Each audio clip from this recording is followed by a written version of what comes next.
Bom dia, Bom dia. beleza? O tema hoje é renovação espiritual, ou seja, reforma íntima. É tão difícil falar disso porque quando se fala em reforma íntima, a gente está falando da gente, isso cabe a gente fazer, não é o outro que vai ensinar, não é o outro que vai apontar onde que você tem que se reformar, né? É muito difícil isso. Mas a ideia aqui é trazer um pouco de raciocínio, de como isso foi feito lá atrás por algumas pessoas que a gente conhece, como que a gente pode fazer de agora para frente, ou se a gente está fazendo de forma correta, ou se não. A ideia é trazer, né, como a doutrina faz, né, a doutrina nos convida a raciocinar em cima de tudo que é nos apresentado aí no dia a dia, na casa espírita. Uma característica interessante da doutrina é que ela não impõe nada, ela não fala assim, ó, você não pode isso, você não pode aquilo, você tem que fazer isso, você tem que fazer aquilo. Simplesmente ela traz a informação. Quem vai fazer ou deixar de fazer é a gente, entendeu? Então eu quero deixar bem claro isso, que a ideia não é impor regra, porque não tem receita de broa. Vou falar receita de broa porque tem uma pessoa que faz, né? Não tem receita de broa, a broa só a Ju que faz. Então assim, é isso, tá, gente? Primeiro chamar atenção para isso. Outra coisa que eu queria chamar a atenção é o seguinte: alguém já viu algum espírito de luz dar palestra na casa espírita? Já, gente? Alguém já viu um espírito de luz dar passe na casa espírita? Fazer campanha do Kill? Não tem, né? Não tem. Por que eu tô trazendo? A primeira coisa que eu quero trazer é essa reflexão, né? Que quem está aqui na frente, quem está à frente das tarefas, não é espírito de luz, muito pelo contrário, né? Então, é isso que eu queria chamar a atenção. Aí, a gente sempre se pauta por um exemplo. O nosso exemplo vai ser sempre Jesus. Qualquer coisa que a gente for fazer na vida, o exemplo tem que ser Jesus. Então, mas aí a gente vai assim, nossa, mas Jesus é Jesus, né? Mas é lá que a gente vai chegar. É lá que o nosso objetivo é esse. Assim, isso é líquido e certo, é invariável. Isso aí não tem... É da lei. Mesmo que a pessoa não queira, a pessoa pode falar assim, eu não quero evoluir, eu não quero... Não tem jeito. A vida empurra. A vida força a gente a evoluir, de uma forma ou outra. Isso é certo. Então, o nosso objetivo é chegar a Jesus, no mesmo patamar que ele, quiçá acima. Porque a evolução ela é infinita até certo ponto, né? Porque Deus é Deus e ninguém vai chegar.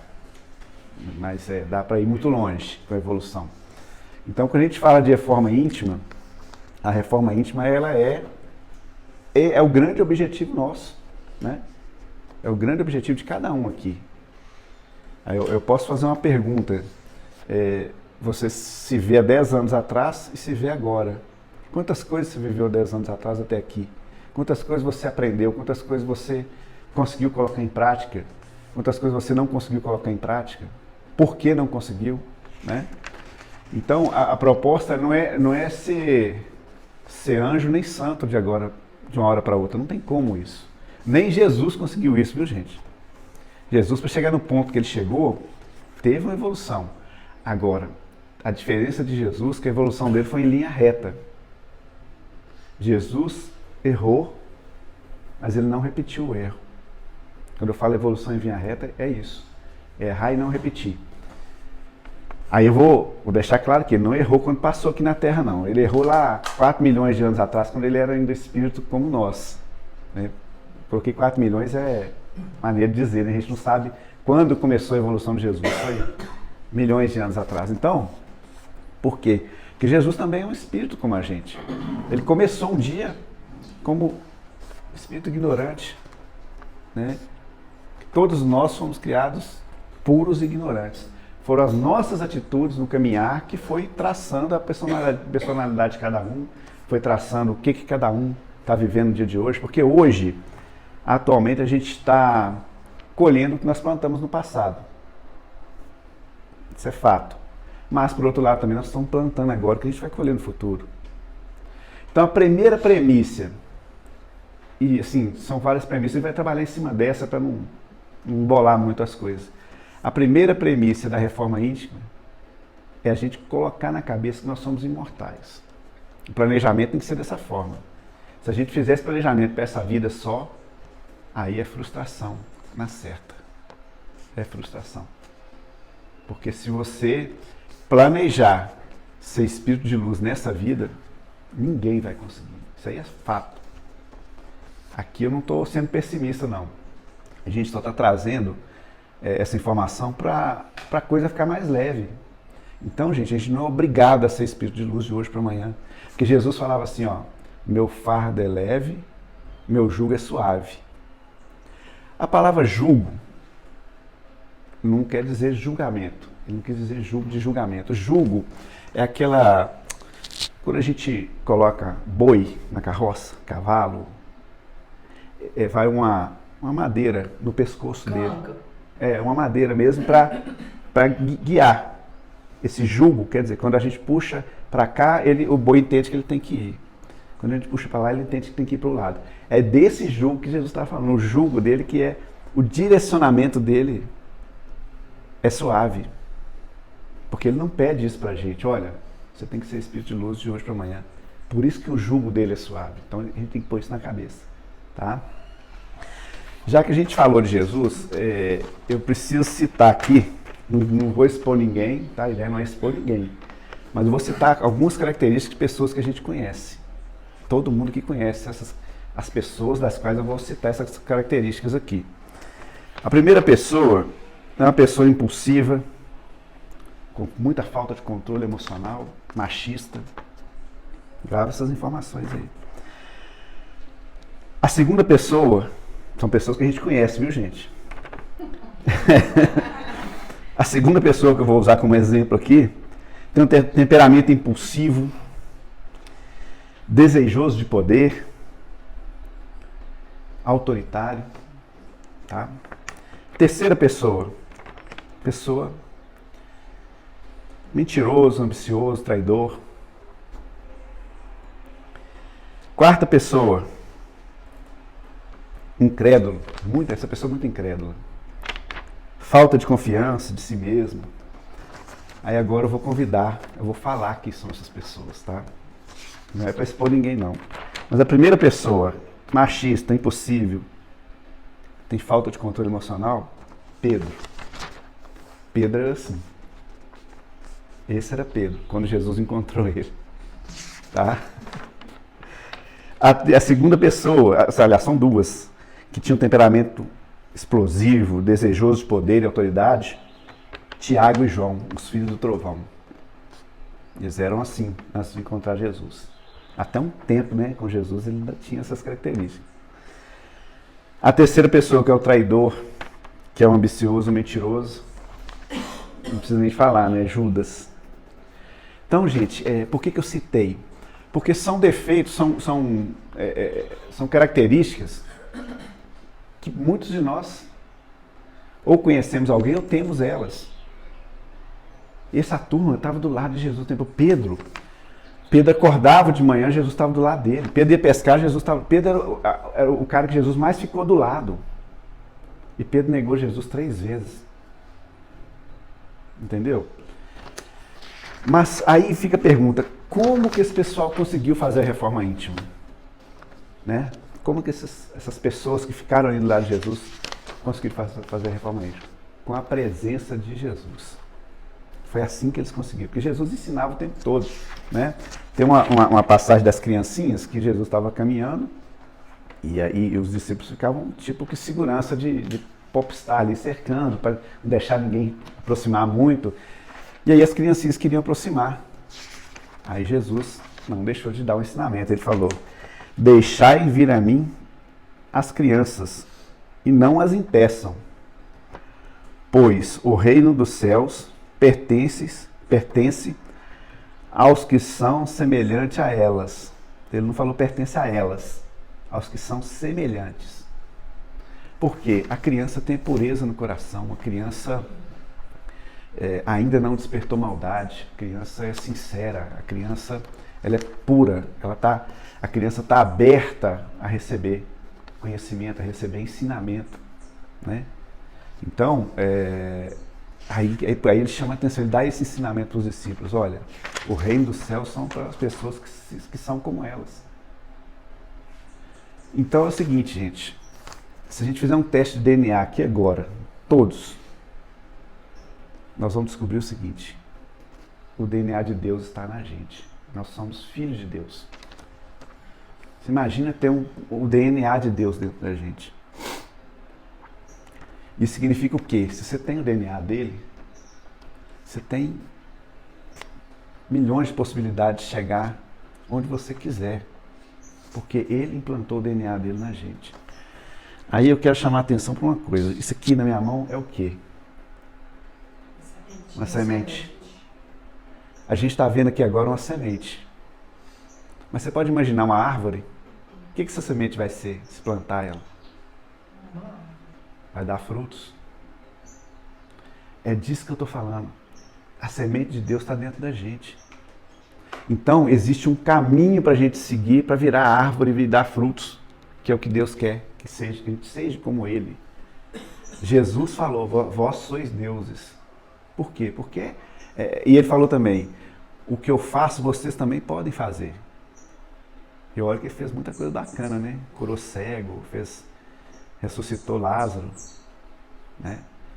Então, ele falava isso.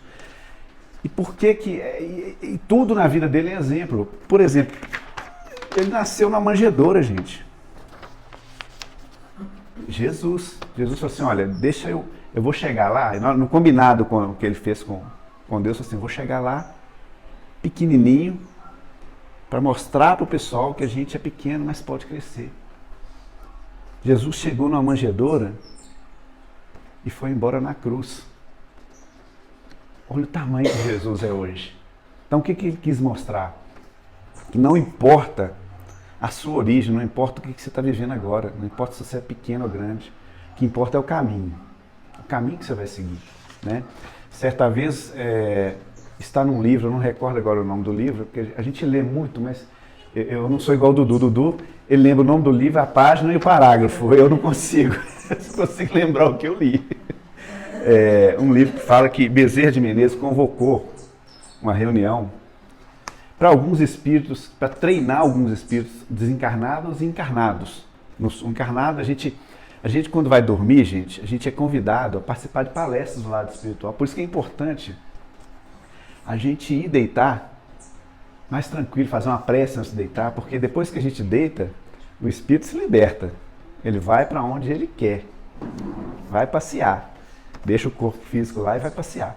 Então Bezerra fez um convite para algumas pessoas participar de uma palestra, porque essas pessoas seriam treinadas para cumprir algumas missões aqui na Terra, fazer algo mais elevado, né? Em determinado momento da palestra, uma pessoa que estava encarnada levantou a mão e falou assim, ô Bezerra, não vai ser possível eu participar dessa seara, desse treinamento, porque eu sou invejoso, às vezes eu sou malicioso, eu sou egoísta, não vou conseguir, não vai ter jeito. Aí essa mensagem chama A Diferença, tá? Aí Bezerra virou para ele e falou assim, irmão, eu também sou assim. Aí ele assustou, falou, como assim? Você assim? Eu falei, mas sabe qual que é a diferença? Aí eu perguntou, mas qual que é a diferença? A diferença é que eu não gosto de ser assim. Eu não gosto de ir para esse lado. Eu não caminho nessas direções que você falou. Eu caminho na direção contrária. Isso não quer dizer que eu não fui assim, eu ainda sou assim. Você entendeu aqui, gente, a mensagem que ele passou? Porque se a gente procurar, Emmanuel fala que se para dar um passe, para fazer uma palestra, para ir numa campanha do Quilo, para participar da reunião mediúnica, tivesse que ter só espírito puro, ia demorar mais ou menos uns 4 séculos para essas coisas acontecerem aqui na Terra, porque não tem ninguém puro o suficiente para poder fazer essas coisas no nível que a gente até imagina, né? Então, o que Bezerra quis dizer é o seguinte, olha, defeito todo mundo tem, todo mundo tem, uns maiores que os outros, mas o importante é você olhar para dentro e não se afinar com aquilo ali demais, falar assim, não vou na direção disso, eu sou egoísta, mas deixa eu trabalhar aqui, deixa eu tentar melhorar isso, eu vou tentar caminhar na direção contrária. Né? E o mundo convida a gente a todo momento a fazer isso, gente. O mundo é escola. É escola, nós somos uma escola. Né? Então a gente veio aqui para aprender o tempo todo. É claro que em alguns momentos a gente está ensinando. Mas porque Emmanuel fala também que a partir do momento que você aprende alguma coisa, você passa a ser devedor. Você é devedor daquele que não sabe. Então, se chega uma pessoa do seu lado que não sabe aquilo que você já aprendeu, então você tem a obrigação de passar. Se for coisa boa, né? Se for coisa ruim, a gente aprende coisa ruim também, né? Então, não adianta. Então, a proposta é essa. Porque é a mesma coisa, a criança quando vai para a escola, ela não vai para ensinar, ela vai para aprender. Então, a gente está no mundo escola. Tá? Outra coisa importante, cara, gente. O ensinar e aprender não tá ligado a só intelecto. Porque às vezes a pessoa tem um intelecto avantajado, tem um português perfeito, uma pessoa educada. Mas será que o que ela está falando vai de encontro ao Evangelho? Será que o que essa pessoa prega, o que essa pessoa faz, está de acordo com os ensinamentos de Jesus? Porque às vezes você encontra uma pessoa chucra, uma pessoa que não estudou, que não sabe nem conversar, não sabe ler, não sabe escrever, mas essa pessoa com uma frase ela te ensina coisa que um livro de 100 páginas está tentando. Certa vez eu estudei na escola agrícola, minha formação segundo grau foi escola agrícola. No primeiro dia de aula, o professor falou uma coisa assim, falou, olha gente, a gente está começando aqui hoje, mas eu quero que vocês entendam uma coisa, vocês vão lidar com pessoas simples, pessoas do campo. Não pensa que vocês são melhores que eles, não, porque eles têm muito para te ensinar. Então, sempre que uma pessoa dessa falar alguma coisa para vocês, escutem com carinho. Porque todo mundo tem algo para ensinar para alguém. Quem aqui que é piloto de avião, médico, dentista, professor, cientista, quem aqui que é tudo isso? Ninguém. Entendeu? Então, assim, um piloto de avião pode aprender muito com um servente de pedreiro, mas muito, muito, muito, muito. Basta ele querer ouvir. Então, o convite, quando a gente fala em reforma íntima, é isso. A vida traz pessoas, coloca pessoas no nosso caminho para nos impulsionar nesse sentido da reforma íntima. A gente que é espírita fala muito do homem velho, né? Quem não é espírita fica assim, que homem velho é esse, gente? Tem que matar ele. Coitado do homem velho. Mas o homem velho, no dizer espírita, quer dizer, daquelas tendências que a gente tem de passado. Né? Essas tendências ruins do passado afloram o tempo todo. No trânsito, então, nossa senhora. O Haroldo Dutra, ele conta que ele estava levando o filho dele para a escola, e ele dá palestra no Brasil inteiro, tem várias palestras gravadas, e aí uma pessoa fechou ele no trânsito, aí ele baixou o vidro, na hora que ele baixou o vidro, o menino dele tá assim, tá nervoso, pai? Ele só balançou a cabeça. Aí o menino dele virou para ele e falou assim, você já pensou se for uma pessoa que escuta a sua palestra? O que você vai falar com ele agora? Aí dizendo que só baixou o vidro, levantou o vidro e continuou dirigindo. Então, por que ele citou esse exemplo? Porque quando a gente está trabalhando no bem, o serviço no bem é uma ferramenta fantástica para a gente fazer reforma íntima. Porque você pensa duas vezes. Eu estou aqui falando de reforma íntima. Você já pensou se chegar lá no clube agora, o sol está quente e tal, a gente vai para o clube nadar. Aí você chega lá, está lá o Antônio discutindo, xingando, falando palavrão. Às vezes a gente dá até vontade de fazer essas coisas, mas como né, a gente não tem sentido, né, gente? Então, uma ferramenta interessantíssima para a gente promover a reforma íntima na gente, nem que seja na marra, é trabalhando no bem. Porque, vou dar um exemplo, a gente sai para fazer uma campanha no quilo. Você vai lá, pede, bate na porta, não dá um alimento para doar, aí a pessoa, não tem não, tá, obrigado, Deus te abençoe e vai embora. Não, tem sim, então. Você passa, aí muita gente passa a te ver, da comunidade, passa a te conhecer. Aí você está numa fila de supermercado, você começa a reclamar, fala assim, nossa senhora, esse caixa, que é isso que essa menina está arrumando aí hoje? Que não, estou aqui com pressa, está aí batendo papo. Aí vamos supor que tá atrás de você é uma pessoa que você bateu na porta para pedir um alimento. Falou assim, nossa, o cara estava fazendo campanha do quilo ontem, agora hoje está aí xingando a menina do caixa. Entendeu? Como que a bênção do trabalho, a bênção é uma forma de educar a gente, uma forma de trazer a gente para a realidade. Sem falar, gente, que quando a gente está trabalhando, a gente pode aprender com o exemplo do outro. Olha que beleza. Reunião mediúnica. A gente atende espírito aqui de todas as formas. Pessoas sofridas, pessoas que não sabem que desencarnaram, pessoas que desencarnaram, mas estão grudadas no cofre há 30, 40 anos, achando que aquilo é dele.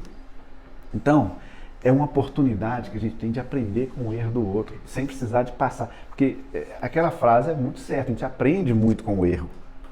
Aprende muito, mas a gente precisa de errar para aprender, não. A gente pode aprender com o erro do outro, ajudando o outro. Olha que proposta bacana. Porque todos nós, assim, a maioria, não vou falar todos não, a maioria de nós que entra numa casa espírita, numa casa de oração, ou vai pela dor ou vai pelo amor. Normalmente é pela dor. O que mais leva a pessoa a procurar a Deus de alguma forma, ou na casa espírita, ou na igreja, ou no templo, ou qualquer coisa, é a dor que mais faz procurar. Porque quando a gente está bem, tem gente que consegue fazer isso. A gente esquece de Deus, né? Porque a gente acha que Deus é só para pedir, porque Ele é Pai, né? Pai, estou precisando de alguma coisa. Então a gente tem que agradecer também. Mas a maioria vem pela dor.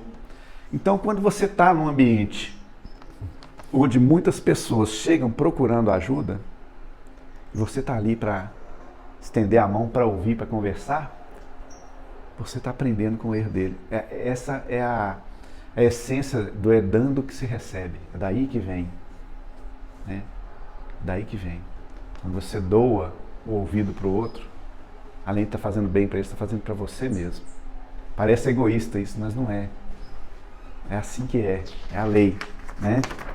Então, o que acontece?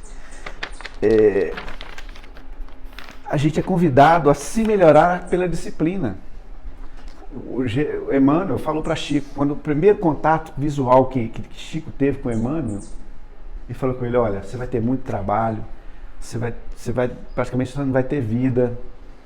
Então, uma proposta de escrever não sei quantos livros. Você está disposto? Chico falou, tô. Ele falou, você vai ser caluniado, o pessoal vai duvidar de você. Aí Chico falou para ele assim, olha, trabalhar eu trabalho desde criança. Isso para mim não é problema.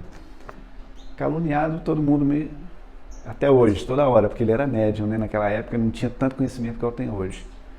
Né? As pessoas me chamam de mentiroso, então não vai mudar muita coisa não, eu topo. Aí Emmanuel falou, você precisa de 3 coisas. Eu falei assim, tá, quais são as 3 coisas? A primeira, disciplina.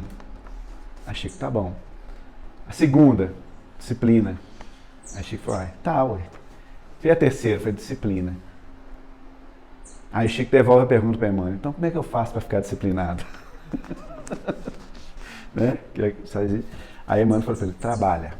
O trabalho no bem dá um direcionamento para a gente que exige automaticamente que a gente seja disciplinado. É aqueles exemplos que eu acabei de citar aqui, né? Você está no trânsito, você vai xingar alguém, você vai ver, nossa, a pessoa estava na casa espírita ontem.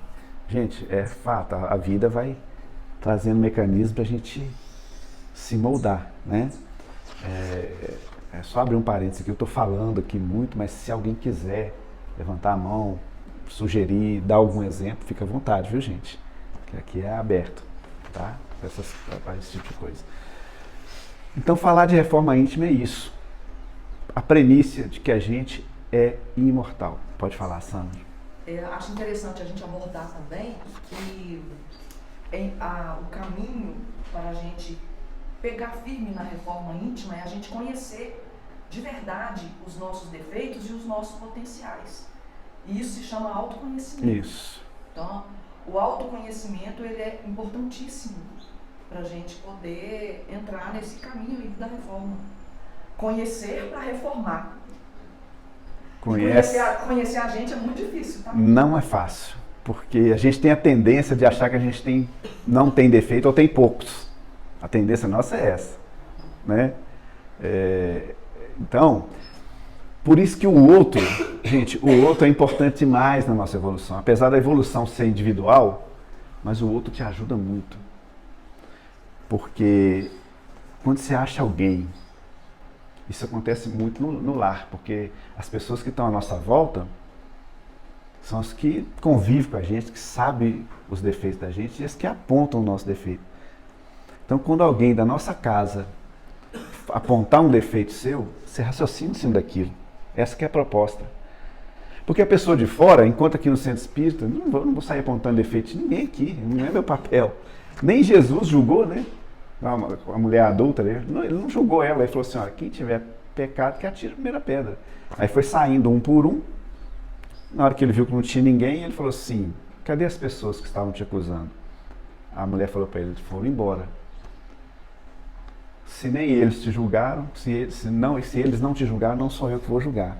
Mas vai e não peque mais. Então, assim, a ideia, quando a gente traz o outro para a nossa reforma íntima, não é julgar, mas sim a gente ajudar o outro e a gente ouvir o que o outro tem para dizer. Chico fazia isso maestralmente, porque quando alguém chegava apontando algum problema dele, algum defeito, xingando, ele pensava assim, a pessoa tem razão? Tem. Então eu não posso discutir com ela, eu preciso resolver isso daí. Então ele não discutia. Aí a pessoa não tem razão, então não vale a pena discutir. Então, de qualquer forma, ele não discutia. Né? O que a gente tem que trazer isso para a nossa vida é isso. É esse pensamento. Então, o que a Sandra falou é muito importante. A gente tem que se conhecer, mas conhecer de verdade, gente, sabe? Se propor, pensar assim, quais são os meus defeitos? Onde que é a minha manjedoura? De onde que eu tenho que começar do zero? Esse é o nosso desafio de encarnação, sabe? E aí, se movimentar para isso. Eu tenho que amar, eu tenho que perdoar, mas eu não consigo, eu não dou conta. Meu coração é muito duro. Mas a palavra amor, ela é muito ampla. Você quer ver? Jesus falou, ame seu inimigo. Difícil, né? Pesado, forte. Como você vai amar um inimigo? Mas existe uma forma de amar o inimigo. Você não precisa ir lá abraçar, beijar, conviver com ele. Não é isso que Jesus pediu agora, se você não dá conta. Você simplesmente faz uma prece para ele. Simplesmente não deseja o mal para ele. Isso é uma forma de amor. Sim. Eu escutei hoje de manhã uma palestra sobre isso, sobre essa passagem que chamaram de inimigo, né?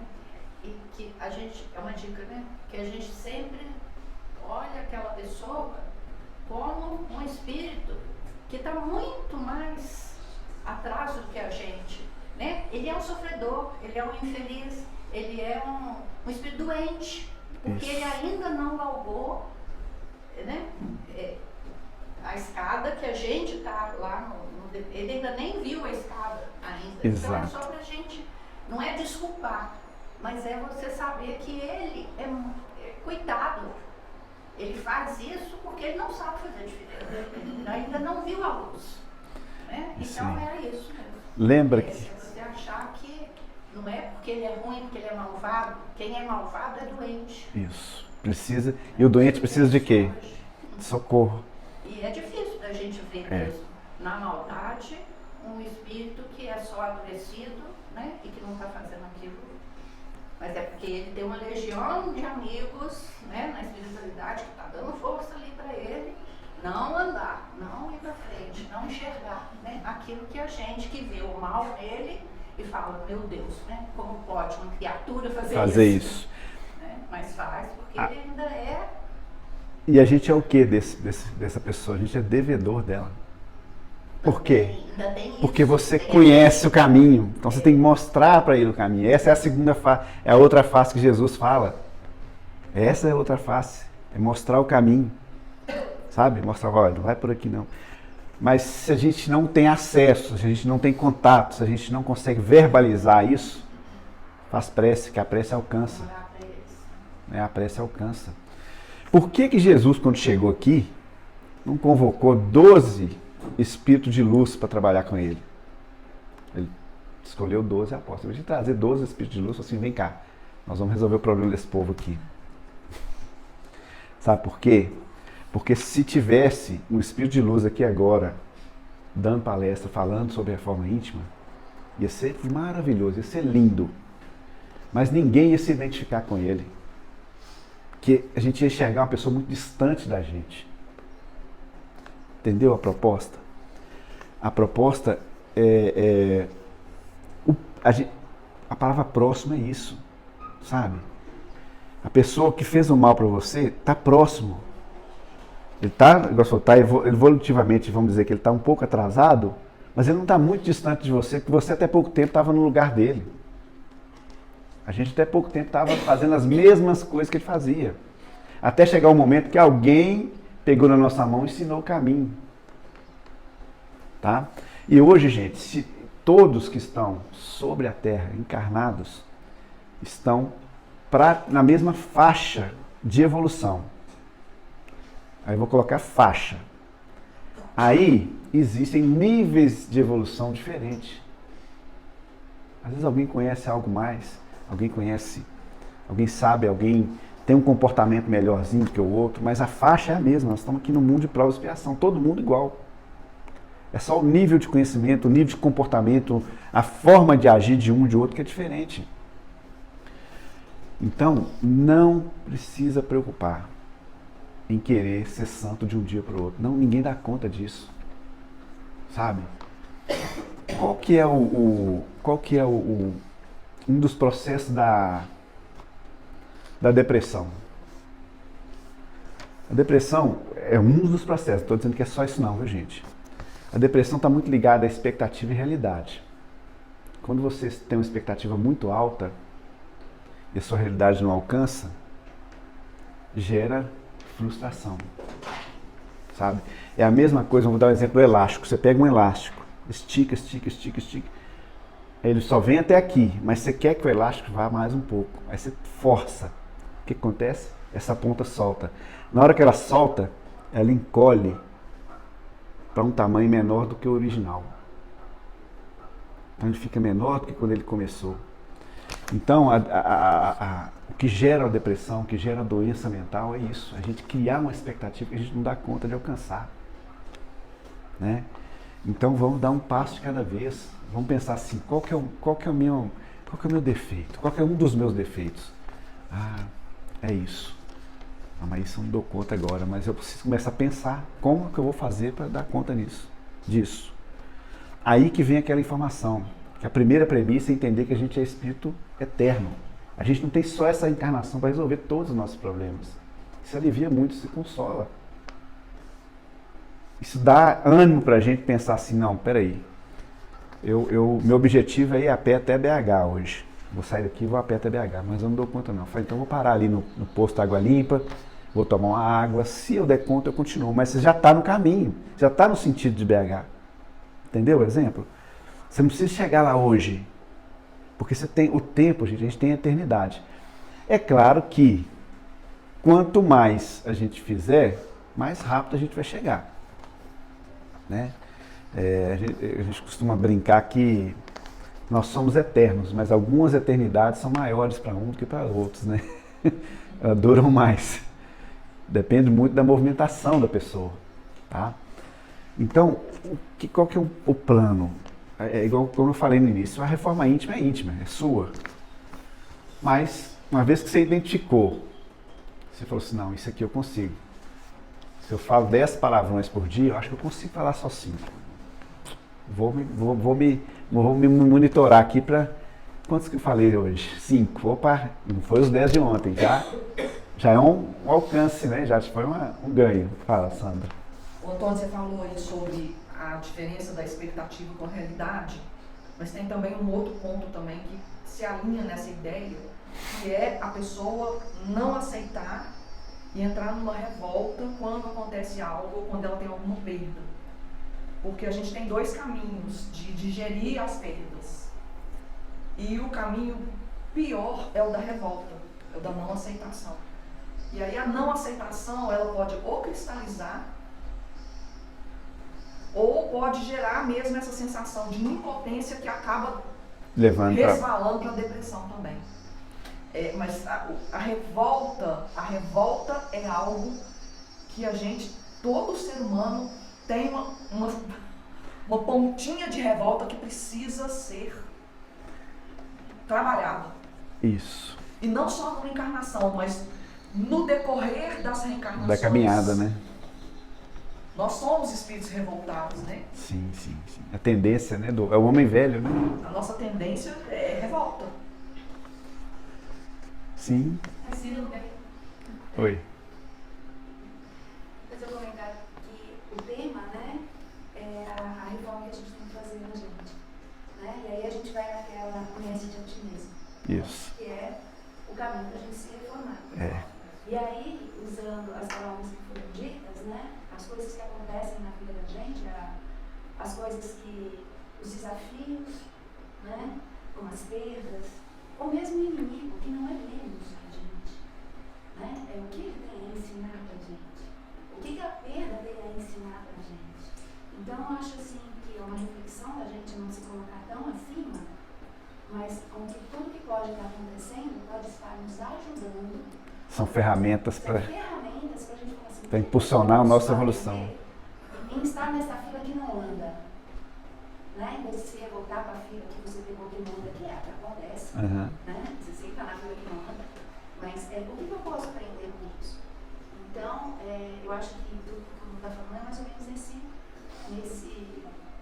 nessa volta para a gente se reconhecer, porque a gente só vai melhorar se a gente se reconhecer. Sim, exatamente. Né? E não estar acima das coisas. Exatamente.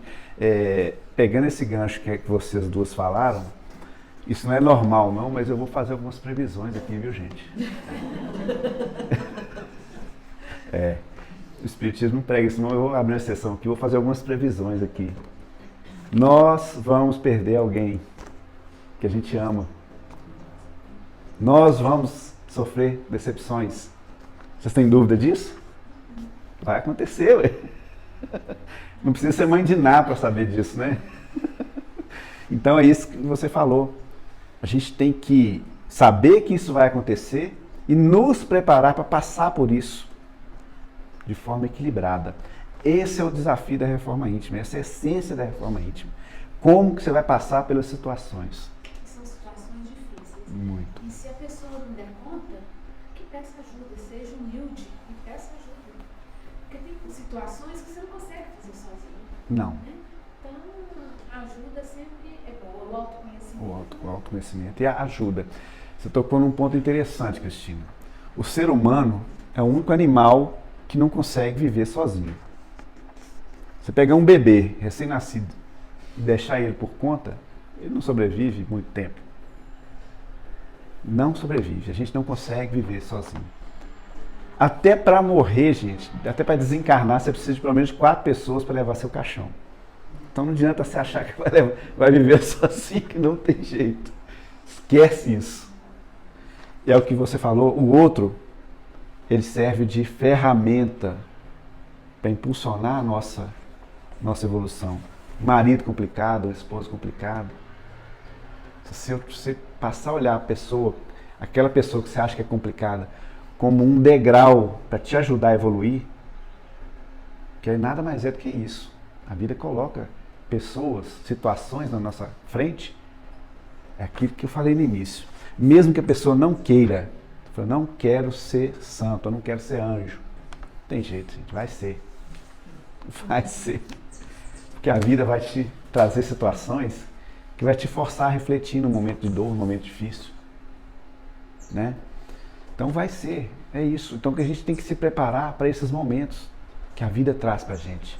E a reencarnação, ela é uma bênção, ela é um negócio assim fantástico. A gente estava ontem numa reunião mediúnica, ontem à noite, e no final da reunião, o companheiro espiritual trouxe uma mensagem, ele trouxe uma mensagem pedindo para iluminar a cabeça dos nossos ministros do STF, que vão fazer essa votação agora em torno do aborto.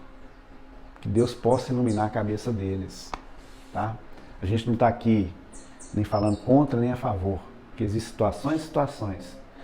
Mas quando você raciocina que a encarnação é uma bênção, é uma oportunidade de evolução, e que para cada encarnado existe pelo menos 8 desencarnados na fila para vir evoluir, a gente tem que pensar 2 vezes antes de falar em qualquer situação. Pensar muito, refletir muito. Igual eu estou falando, a gente não é contra nem a favor, não está pregando nada disso. A gente traz a informação de que para cada encarnado existe pelo menos 8 desencarnados na fila para vir evoluir. Porque a evolução acontece quando a gente está encarnado. Quando a gente desencarna, a gente vai para o plano espiritual conquistar conhecimento. Lá você é preparado, você chega, fala, olha, essa prova você não passou, tal, vamos repetir ela? Vamos repetir essa prova na próxima encarnação? Então vamos usar a metáfora da escola. Para você fazer uma prova, você tem que fazer o que primeiro? Estudar. Recuperação. Correr atrás, né? Você tem que estudar. Então, a gente vai para o plano espiritual estudar em torno daquilo que a gente não conseguiu fazer. E lá eles te dão toda a ferramenta, tem aulas, tem palestras, você vai conhecer pessoas que passaram pela mesma situação. É uma forma de evolução, tá? É uma forma de... Você vai sair de lá mais evoluído mentalmente, mais evoluído no sentido de estar mais preparado. Mas o cheque final da evolução, o objetivo final, foi assim, você realmente saiu daqui evoluído. É passar pela prova. E prova, não tem prova no plano espiritual. Prova é só no mundo físico. E aí você pensa assim, puxa vida, quando tem 8 pessoas atrás de mim na fila, precisando passar por essa prova para chegar no nível que Jesus chegou. Né? Então, quando a gente fala em planejamento familiar, em aborto, a gente tem que pensar nessa ótica. Né? Não estou aqui julgando nem dizendo que é certo ou errado, porque cada situação é cada situação. Né? Faz parte da evolução essa questão aí. Né? Então, como eu falei, a gente é filho de Deus. O DNA dele está dentro da gente. Aí eu vou perguntar aqui para quem é mãe ou pai. Vocês passaram a amar mais os seus filhos depois que ele começou a andar, por exemplo? Ah, meu filho está andando, agora eu amo ele mais. Ah, meu filho passou na faculdade, eu amo ele mais. É assim que funciona, gente? Não. O amor não está condicionado a essas coisas. O amor, ele é independente do que a pessoa evoluiu, se a pessoa é pequena, se a pessoa é grande. A mãe, o pai ama da mesma forma. Então Deus é assim com a gente, Ele ama a gente. Você pode errar, você pode fazer o que você quiser, que o amor dele não muda por você. Ele está sempre disposto a te ajudar, está sempre disposto a te dar a mão, está sempre disposto a pôr alguma pessoa no seu caminho para te ensinar, alguma situação para te ensinar, alguma perda para te ensinar. Tudo didática divina, gente. Tudo. Aí eu quero abrir um parênteses aqui, que parece que é Deus que coloca essas coisas no nosso caminho, né? Mas não é. Deus não tem nada a ver com o que acontece com a gente ruim, não, viu, gente?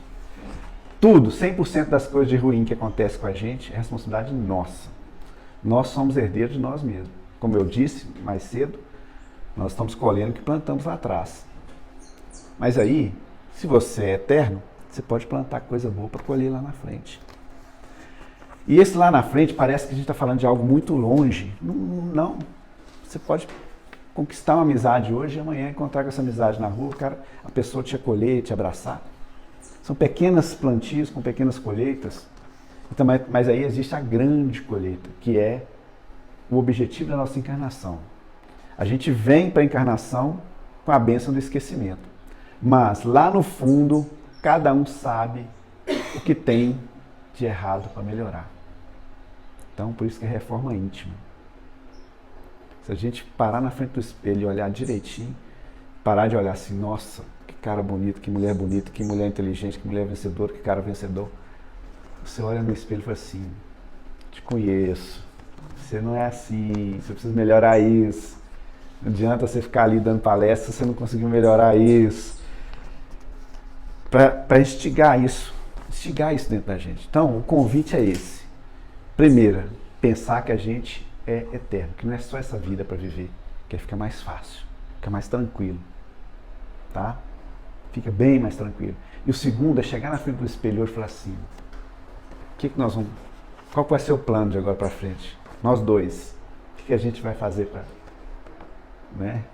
para melhorar de agora para frente. Porque é isso, é só você mesmo que pode falar.